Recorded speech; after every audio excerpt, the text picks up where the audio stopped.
السلام علیکم ورحمۃ اللہ وبرکاتہ۔ حضرت محمد صلی اللہ علیہ وسلم کی تاریخ ولادت کے متعلق مصر کے مشہور حیدان عالم محمود پاشا فلکی نے ایک رسالہ لکھا، جس میں انہوں نے دلائل ریاضی سے ثابت کیا ہے کہ آپ صلی اللہ علیہ وسلم کی ولادت 9 ربیع الاول روز دوشنبہ بمطابق 20 اپریل 571 عیسوی میں ہوئی تھی۔ محمود فلکی نے جو استدلال کیا ہے وہ کئی صفحوں میں آیا ہے۔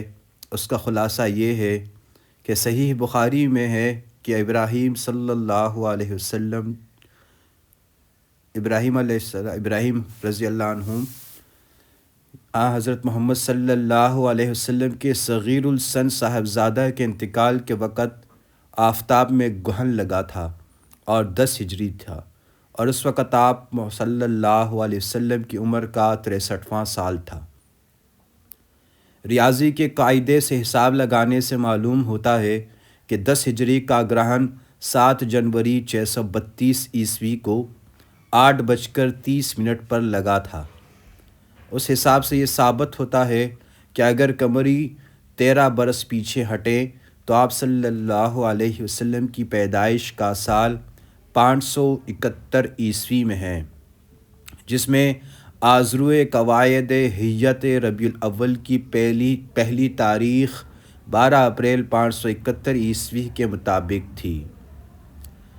تاریخ ولادت میں اختلاف ہے، لیکن اس قدر متفق علیہ ہے کہ وہ ربیع الاول کا مہینہ اور دوشنبہ کا دن تھا، اور تاریخ 8 سے لے کر 12 تک میں منحصر ہے۔ ربیع الاول مذکور کی ان تاریخوں میں دوشنبہ کا دن 9ویں تاریخ کو پڑتا ہے۔ ان وجوہ کی بنا پر تاریخ ولادت قطعاً 20 اپریل 571 عیسوی تھی۔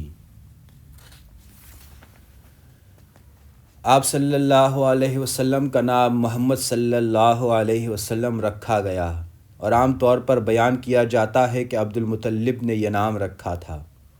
سب سے پہلے حضرت محمد صلی اللہ علیہ وسلم کو والدہ ماجدہ نے اور 2-3 روز کے بعد بی بی صوبیہ نے دودھ پلایا، جو ابو لہب کی لونڈی تھی۔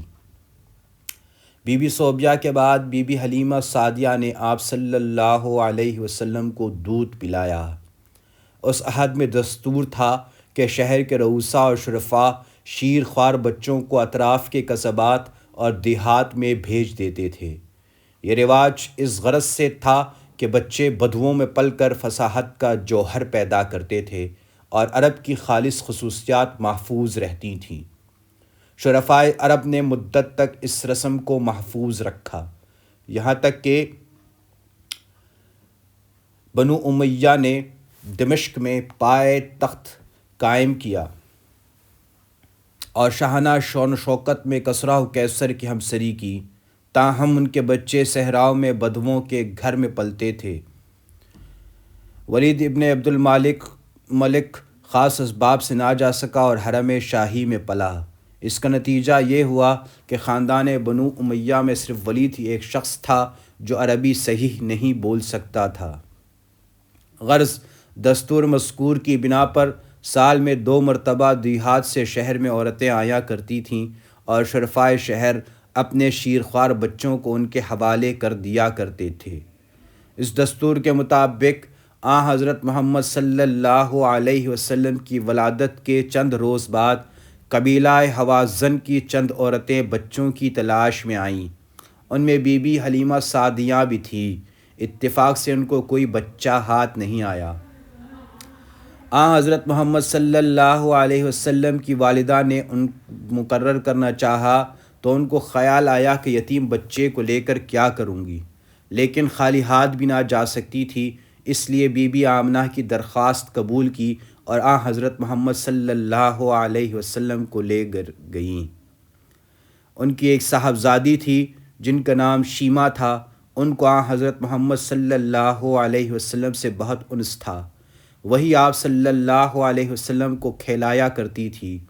2 برس کے بعد حلیمہ آپ صلی اللہ علیہ وسلم کو مکہ میں لائی اور آپ صلی اللہ علیہ وسلم کی والدہ ماجدہ کے سپرد کیا۔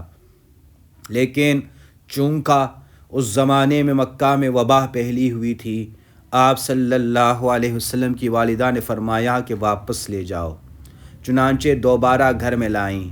اس میں اختلاف ہے کہ آپ صلی اللہ علیہ وسلم بی بی حلیمہ کے یہاں کتنے برس رہے۔ ابن اسحاق نے پورے وثوق کے ساتھ 6 برس لکھا ہے۔ حوازن کا قبیلہ فصاحت و بلاغت میں مشہور ہے۔ ابن سعد نے طبقات میں روایت کی ہے کہ رسول اللہ محمد صلی اللہ علیہ وسلم فرمایا کرتے تھے کہ آپ صلی اللہ علیہ وسلم تم سب میں فصیح تر ہیں، کیونکہ آپ صلی اللہ علیہ وسلم کے قریش کے خاندان سے ہیں، اور آپ صلی اللہ علیہ وسلم کی زبان بنی سعد کی زبان ہے۔ بنی سعد حوازن ہی کے قبیلہ کو کہتے ہیں۔ بی بی حلیمہ کے ساتھ حضرت محمد صلی اللہ علیہ وسلم کو بے انتہا محبت تھی۔ عہد نبوت میں جب وہ آپ صلی اللہ علیہ وسلم کے پاس آئیں تو آپ صلی اللہ علیہ وسلم میری ماں کہہ کر لپٹ گئے۔ یہ دلچسپ واقعات آگے آئیں گے۔ ابن کثیر نے لکھا ہے کہ بی بی حلیمہ حضرت محمد صلی اللہ علیہ وسلم کی نبوت سے پہلے وفات پا گئیں، لیکن یہ صحیح نہیں ہے۔ ابن ابی خیثمہ نے تاریخ میں، ابن جوزی نے ہدا میں، منذری نے مختصر سنن ابی داؤد میں، ابن حجر نے اصابہ میں ان کے اسلام لانے کی تصریح کی ہے۔ حافظ مغلطائی نے ان کے اسلام پر ایک مستقل رسالہ لکھا ہے جس کا نام التحفۃ الجسیمہ فی اثبات اسلام حلیمہ۔ بی بی حلیمہ کے شوہر یعنی حضرت محمد صلی اللہ علیہ وسلم کے رضائی باپ کا نام حارث ابن عبدالعزیٰ ہے۔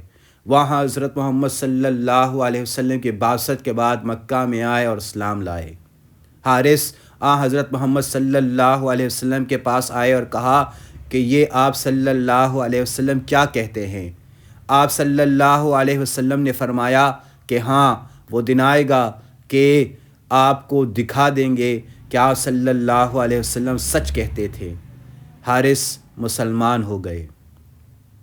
حضرت محمد صلی اللہ علیہ وسلم کے 4 رضائی بھائی بہن تھے جن کے نام یہ ہیں: عبداللہ، انیسہ، حذیفہ اور حذافہ، جو شیمہ کے لقب سے مشہور تھیں۔ ان میں سے عبداللہ اور شیمہ کا اسلام لانا ثابت ہے، باقیوں کا حال معلوم نہیں۔ اللہم صلی علی محمد وعلی آل محمد کما صلیت علی ابراہیم وعلی آل ابراہیم انک حمید مجید۔ اللہم بارک علی محمد وعلی آل محمد کما بارکت علی ابراہیم وعلی آل ابراہیم انک حمید مجید۔